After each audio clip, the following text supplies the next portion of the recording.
Buenos días, estimados estudiantes. La clase del día de hoy nos vamos a dedicar a explicar contenidos ya enviados.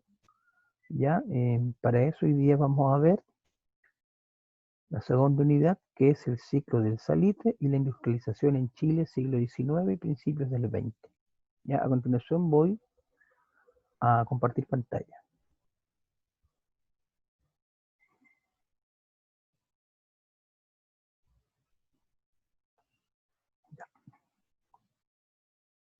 Como el título lo dice, nos vamos a remontar la clase del 15 de junio al módulo 2, ¿cierto? Chile, siglo XIX-XX. En la unidad que se denomina la economía del salitre. Ya nos vamos a situar en el tema, ¿cierto? Y para eso vamos a decir que actualmente la economía chilena se beneficia enormemente de los ingresos que generan la explotación y exportación del cobre, ya, metal utilizado en todo el mundo, debido a sus propiedades como conductor de electricidad, entre otras. Gracias a las ganancias que obtiene Chile de este mineral, se financian las distintas políticas públicas y sociales, tales como la construcción de caminos y carreteras, la educación pública y la salud. En 1900, el salitre cumplió una función similar que la del cobre hoy día, aunque con características distintas.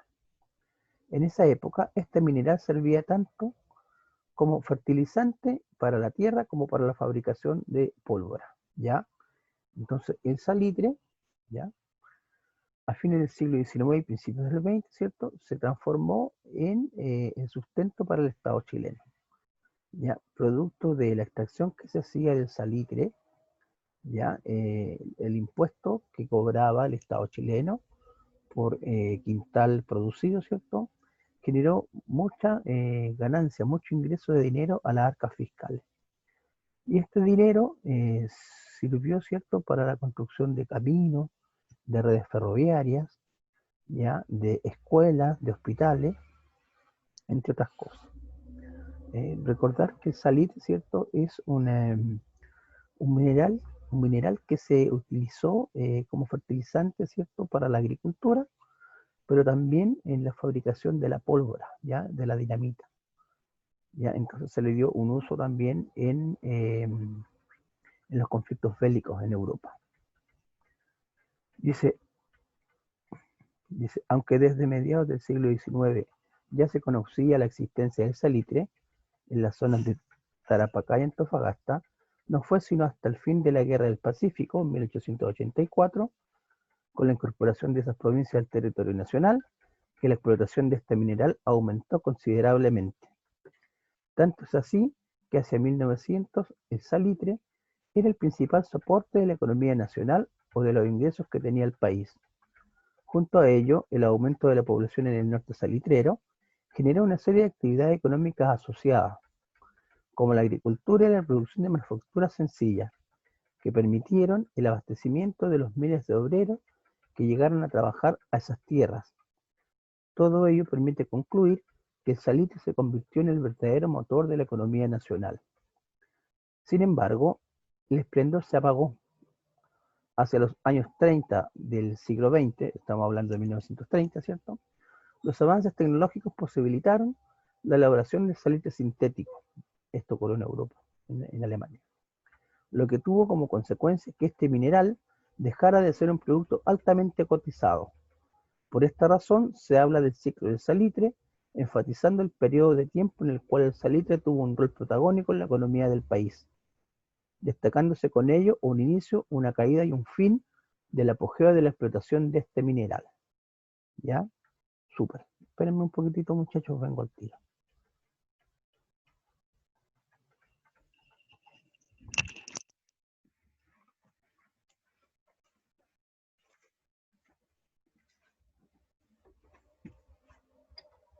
Déjate.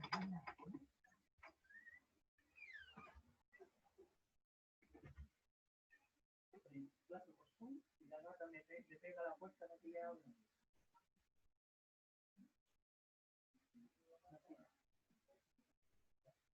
Ay, pero más que sí. Es que estoy en clase. Y anda a ver a la mamá. A la rayita.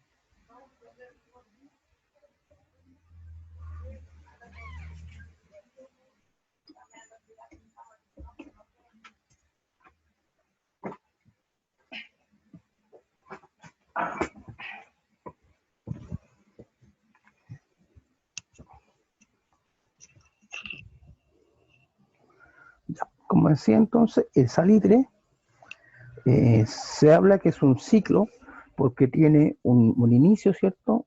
Un auge y una caída. Son aproximadamente 45, 50 años de producción de salitre. ¿En qué esto va a provocar, cierto?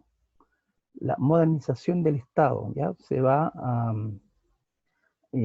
junto con las grandes inversiones producto del ingreso fiscal, también se va a producir un proceso industrializador en el país.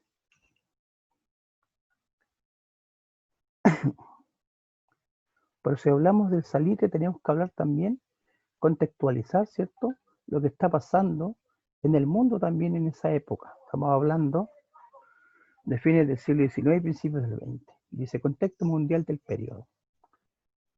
¿Qué sucedía en el resto del mundo en aquella época? Los avances científicos y tecnológicos del siglo XIX mejoraron las expectativas de vida de las personas y permitieron un sorprendente aumento de la población.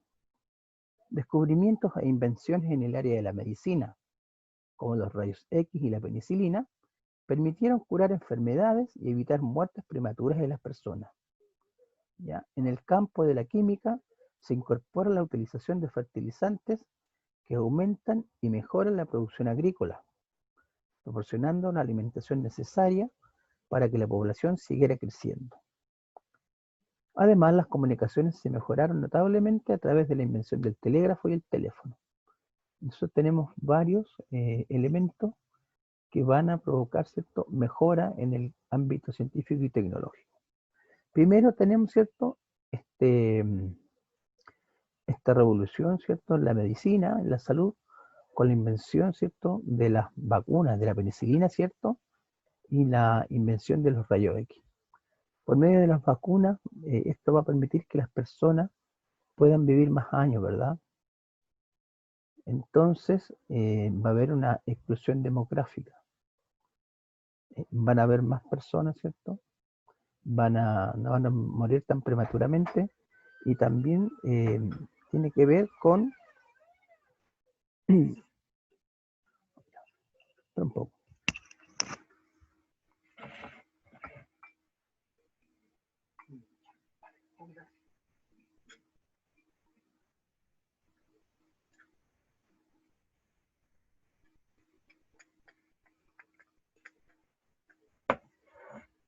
Vale, gracias.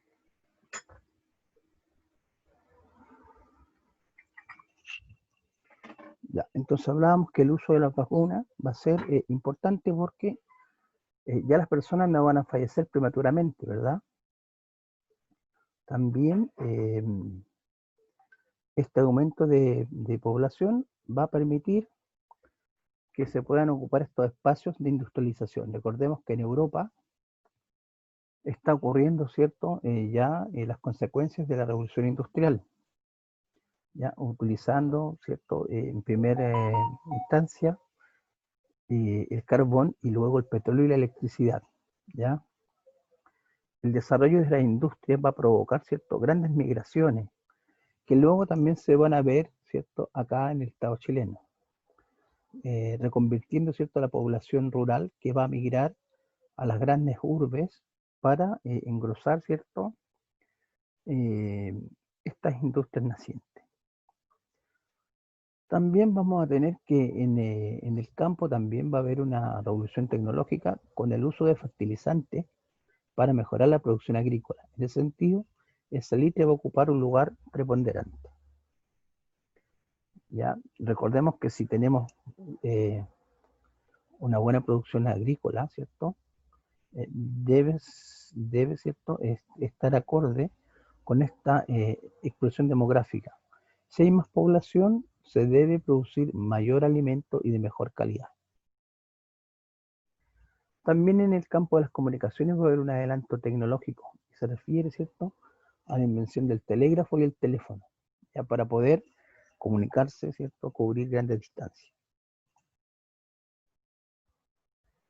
Otro proceso importante en esta época es el surgimiento del llamado imperialismo, ¿ya?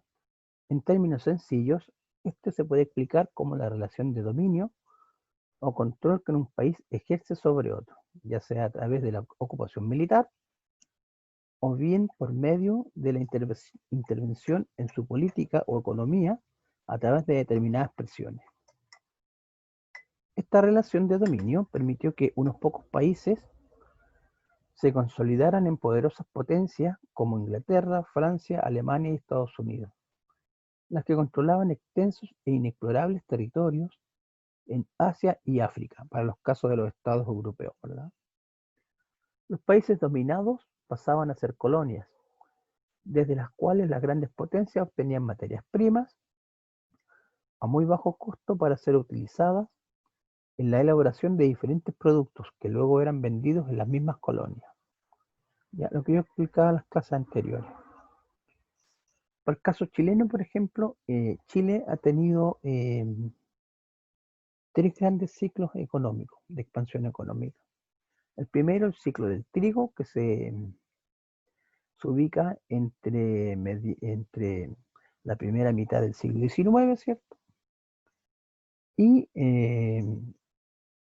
la década del 60 del siglo XIX, en que el trigo, ¿cierto?, se lograba vender a lugares tan lejanos como California, debido a la fiebre del oro, ¿cierto? La aglomeración de personas en ese lugar requería de alimentos. Ese mercado se perdió debido a las plagas en el campo chileno y a la dureza de la competitividad de mercado, ¿ya? Debido a que el costo de la producción del trigo tenía más alto costo que nuestros más cercanos competidores, que eran Argentina y Nueva Zelanda. Entonces se pierde el mercado del trigo y próximamente se abre un nuevo ciclo expansivo económico a través del recurso salitre, ya que luego de la Guerra del Pacífico, ¿cierto?, una vez anexionados los territorios de Antofagasta y Tarapacá, el Estado chileno va a pasar a controlar, ¿cierto?, los territorios, y las oficinas salitreras que están ahí van a ser, ¿cierto?, puestas en manos privadas, en su mayoría capitalistas, ¿cierto?, inversionistas ingleses, que por medio de los impuestos van a generar un gran ingreso de dinero al Estado. Un tercer ciclo viene después con el cobre, que se desarrolla desde principios del siglo XX hasta hoy, ¿verdad? Pero lo que yo quería hablar era de esta transformación de vender materias primas y luego comprar materias elaboradas. Para el caso del salitre, por ejemplo, nosotros vendíamos el salitre, ¿ya?, o cobrábamos el impuesto por la producción de salitre, y luego nos vendían a nosotros el fertilizante o la dinamita, ¿ya? ¿Qué quiere decir eso? Que volvía en parte el salitre de estado, pero más elaborado y con un precio más elevado. Lo mismo ha ocurrido con el cobre. El cobre se exporta como lingote o como plancha cátodo, y es de vuelta, ¿cierto?, al país como producto más elaborado, como conductores eléctricos, por ejemplo, o como placas madres de computadores y de teléfonos celulares.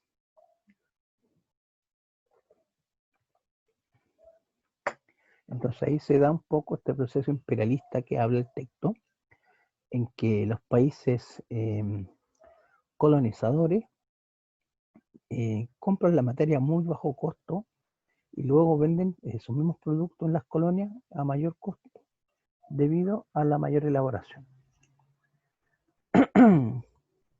A continuación tenemos una lámina que da cuenta de los grandes imperios del siglo XIX, ¿cierto?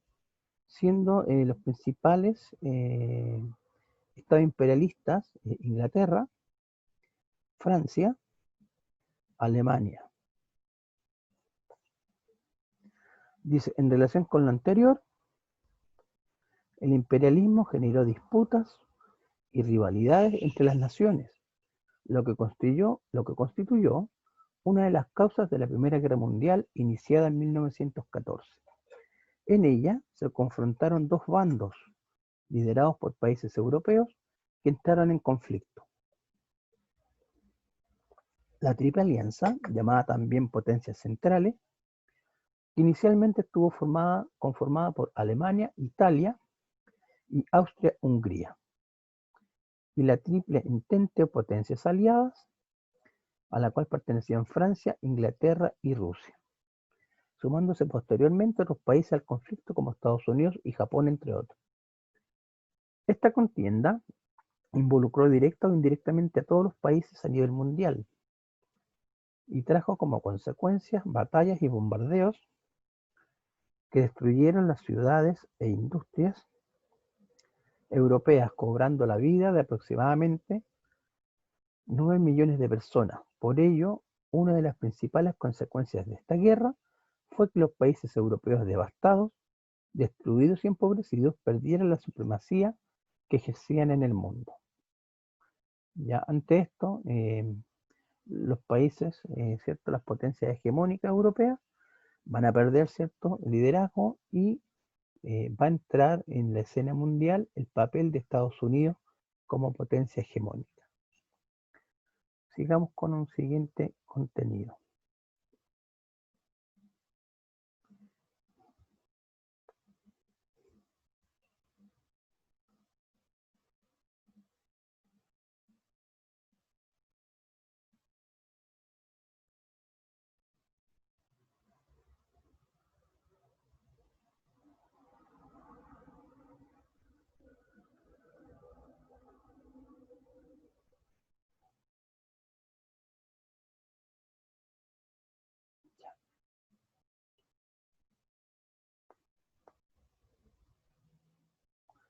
El siguiente contenido, continuando lo que estábamos hablando, se titula El ciclo salitrero en Chile, 1886-1930.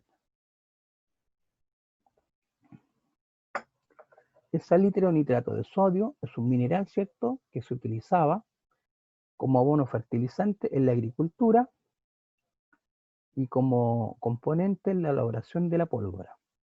Aunque se sabe que en el tiempo de los incas era utilizado como abono, su explotación se hizo importante durante el siglo XIX y comienzos del XX por el aumento de la población mundial y los conflictos bélicos que hicieron necesario incrementar la producción de pólvora y de alimentos.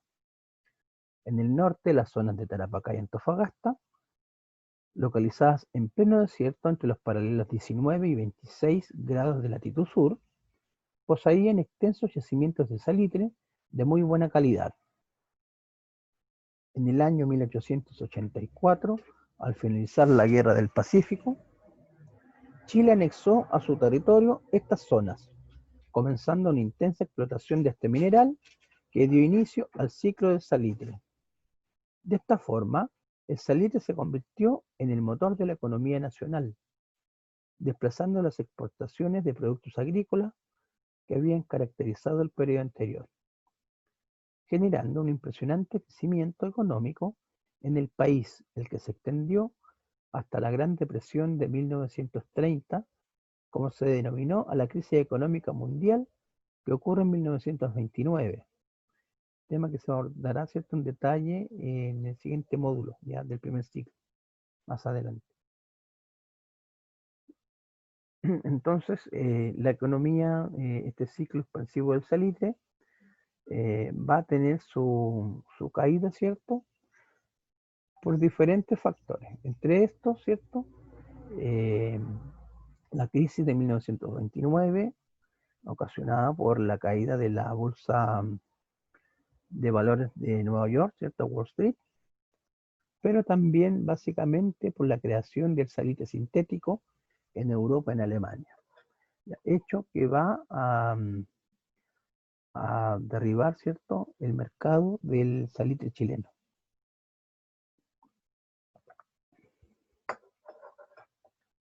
Dice, dicho crecimiento se tradujo en que el Estado contó con mayores recursos para invertir, ¿cierto?, mientras fue el apogeo de este recurso salitre. Ya contó con mayores recursos para invertir en infraestructura para el país, disponiendo de grandes cantidades de dinero para llevar a cabo importantes obras públicas tales como caminos, puentes y alcantarillados en diferentes lugares de Chile. Además de lo anterior, la intensa actividad salitrera potenció el desarrollo de otras actividades económicas. Como era necesario abastecer a la población en el norte, en el país prosperaron las actividades comerciales y financieras, el desarrollo de manufacturas sencillas y el transporte. De esta manera, toda la economía de Chile se encontraba relacionada con el salitre, el que generaba el presupuesto que el gobierno tenía para proyectar los gastos públicos. Sin embargo, el mercado internacional era fluctuante. Diversos conflictos de la época, como la Primera Guerra Mundial, hacían que las exportaciones bajaran o luego subieran. Debido a lo anterior, nuestra economía estaba finalmente muy ligada a lo que sucediera en el extranjero.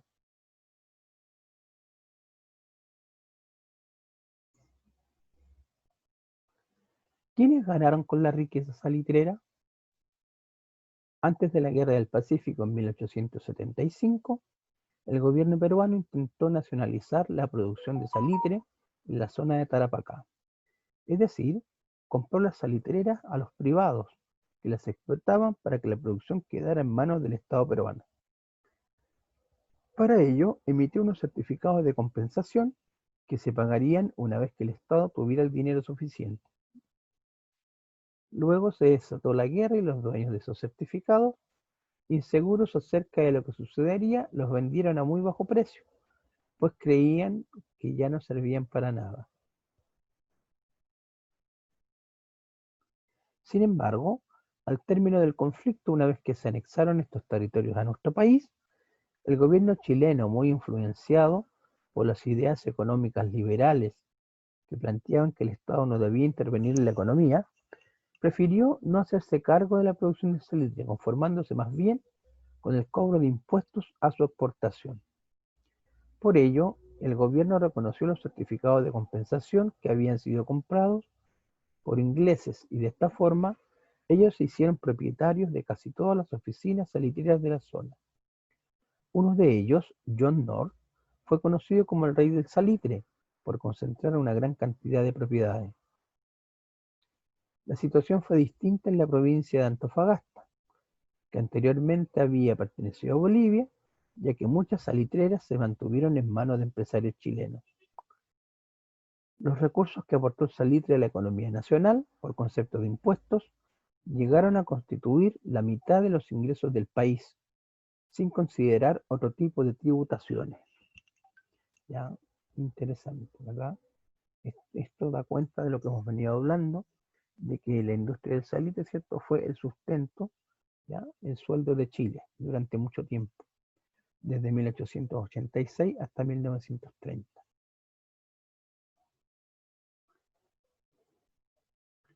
Sigamos.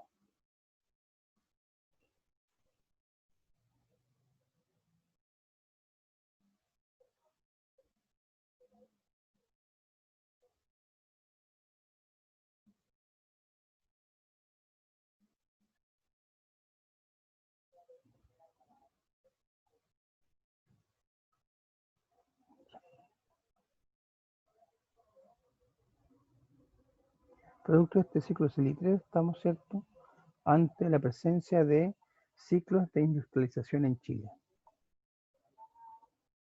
Entonces, el texto, el contenido que a continuación viene, se denomina, ¿cierto?, la industrialización en Chile. Y dice, el avance de la industrialización fuera de Europa coincidió con la independencia de Chile, cuya base social y económica aún se radicaba en la hacienda, ¿verdad?, en el mundo rural. No obstante, durante el siglo XIX, el comercio exterior se fue convirtiendo en la fuerza motriz de su sistema económico. Si bien Chile se vinculó con la industrialización mediante su carácter exportador de materias primas, esta misma modalidad limitó y retrasó el desarrollo de la industria nacional. Tenemos ciclos de expansión económica dentro de la historia de Chile, ¿verdad? Dice, como Chile Se integró a la economía mundial principalmente por la exportación de materias primas. Sus ingresos dependían fuertemente del crecimiento de las economías industriales europeas. De este modo, se pueden distinguir los siguientes ciclos. Y vamos a tener el primer ciclo que hemos venido hablando, ¿cierto? Que es la exportación de trigo, plata y cobre entre 1850 y 1860. Dice, el crecimiento económico estuvo ligado a la exportación de productos mineros y cereales, los cuales estaban controlados por propietarios nacionales. Este sistema productivo se caracterizó por ser principalmente tradicional y artesanal, aunque algunos empresarios invirtieron en infraestructura productiva y transportes. Esta expansión permitió aumentar los ingresos fiscales y así modernizar el sistema financiero con la creación de varias instituciones crediticias, la infraestructura productiva y de transportes, entre otros aspectos. Sin embargo, debido a la susceptibilidad de la economía ante los vaivenes de la economía internacional, en 1873 se inauguró un periodo de estancamiento que afectó fuertemente a la economía chilena.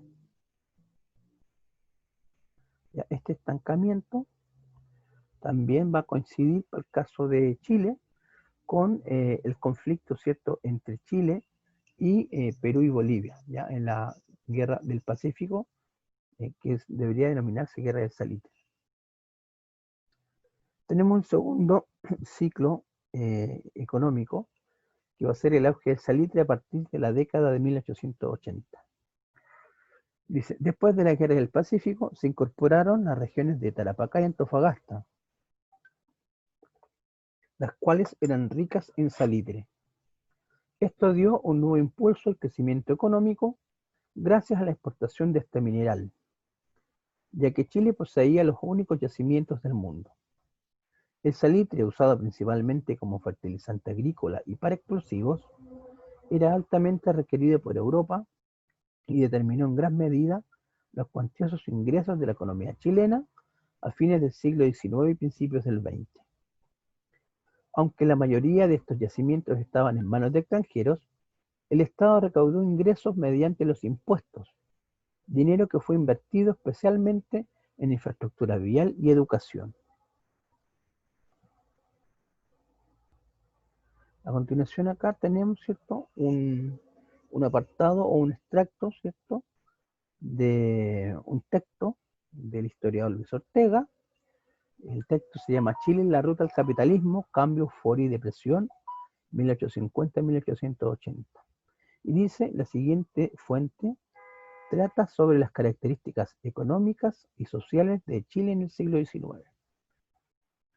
Al comenzar su vida republicana, Chile ya era desde el punto de vista institucional y material un país atrasado. En la producción de bienes y servicios, el país continuó durante años siendo normado por los códigos, leyes y reglamentos heredados de la administración hispana, ya del periodo colonial. Mientras que en el ámbito de la producción, las tecnologías de productos y de procesos, como las formas de organización de la fuerza de trabajo, experimentaron solo transformaciones marginales. El peso de sus tradiciones creó un espacio ideal para que aquellos que llegaron a él con intenciones de innovar lo hicieran más que nada en lo formal, pero no en lo esencial como lo era la tenencia de la tierra y las relaciones laborales. Para 1820, cálculos recientes sugieren una población del orden de 885.000 habitantes, de los cuales probablemente el 90% vivía en áreas rurales. Según el censo de 1875, la suma de la población, que fue el criterio oficial para clasificar una población como urbana, arrojó un total de 539.778 personas, o el 26% de la población chilena.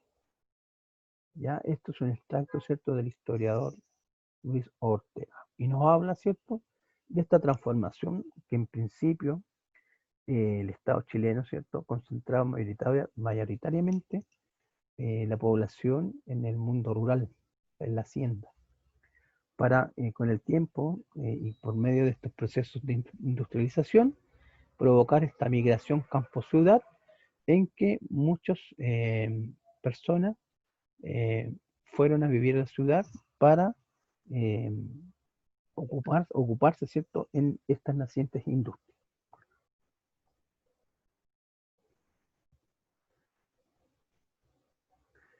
Acá tenemos un cuadro, ¿cierto?, en el que se ve cómo entran, ¿cierto?, el dinero al Estado chileno por producto de impuestos. Tenemos, ¿cierto?, que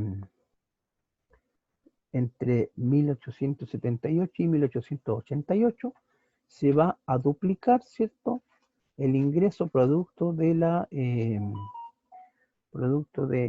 la intervención en la industria salitrera, ¿verdad? Recordar que después de la guerra del Pacífico, Chile va a anexionar los territorios, ¿cierto?, de Antofagasta y Tarapacá, donde se encontraban las oficinas salitreras. Para el año 1898, ¿cierto?, tenemos ya un aumento, ¿cierto?, cuadruplicado de lo que se medía en 1868.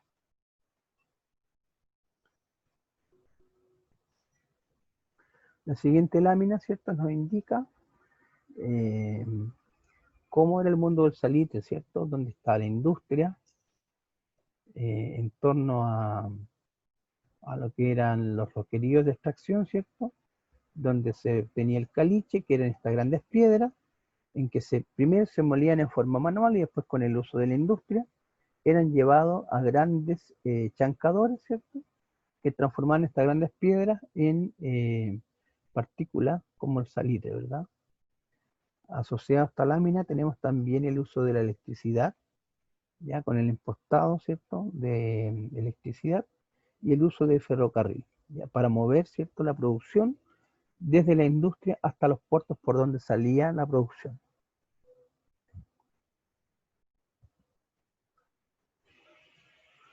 Tenemos un nuevo apartado que es un libro que se titula La industria del cobre en la provincia de Atacama y Coquimbo y los grandes depósitos carboníferos de Lota y Coronel en la provincia de Concepción. Es un texto de historiador Aracena, ya publicado en Valparaíso, ¿cierto?, en la imprenta del Nuevo Mercurio. Este libro se publicó en el año 1884. Dice, la siguiente fuente trata sobre los adelantos industriales de Chile en el siglo XIX.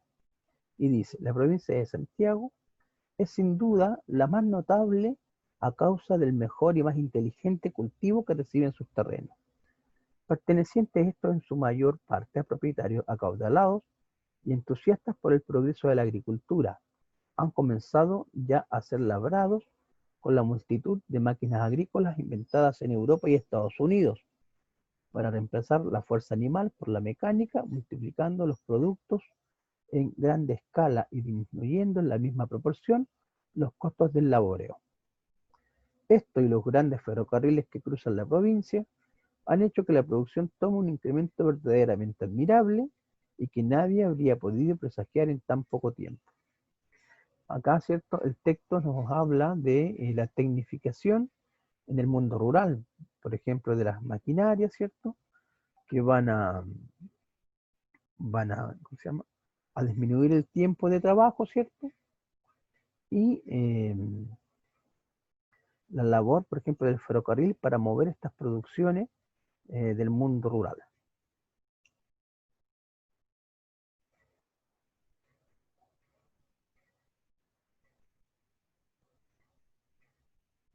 Tenemos un siguiente apartado, ¿ya?, que es un libro que se titula Estudios sobre la Organización Económica y la Hacienda Pública de Chile, ¿ya?, que es de Cruchaga, ¿cierto?, publicado en 1878. Dice, la siguiente fuente trata sobre las causas que dificultaron el desarrollo de la industria manufacturera. Dice, la industria manufacturera no tuvo existencia en Chile ni podía tenerla, atendida a las prescripciones de la recopilación de India. Ya, a su desarrollo se opusieron conjuntamente la incomunicación absoluta en que el país se encontraba, su escasez de arte industrial y las prohibiciones legales. Cuando hablamos de las prescripciones de las recopilaciones de India, hablamos, ¿cierto?, de la herencia que tiene el sistema, ¿cierto?, el Estado chileno, que hereda del sistema colonial, ¿ya? Recordemos que las colonias, por medio de su reforma borbónica, no permitían, ¿cierto?, un desarrollo de las colonias, si no era bajo la supervisión de la corona española. ¿Esto qué quería decir? Que solo las colonias debían remitirse al comercio y la exportación de materias primas, ya cosa que fue heredada después también al Estado chileno. Por eso es que muchos historiadores dicen que desde el nacimiento de la República de Chile ya es un país que está en el subdesarrollo, ¿ya? Y hasta el día de hoy cuesta mucho, ¿cierto?, entrar en esta segunda fase exportadora en el que se deben elaborar productos de mayor elaboración, ¿cierto? Para sacar mejores ganancias, ¿verdad? Esto es el contenido de la clase del día de hoy, chicos. Espero que les haya aclarado un poco más y que estén en condiciones de poder desarrollar sus actividades, ¿ya? Cuídense, que estén bien. Hasta luego.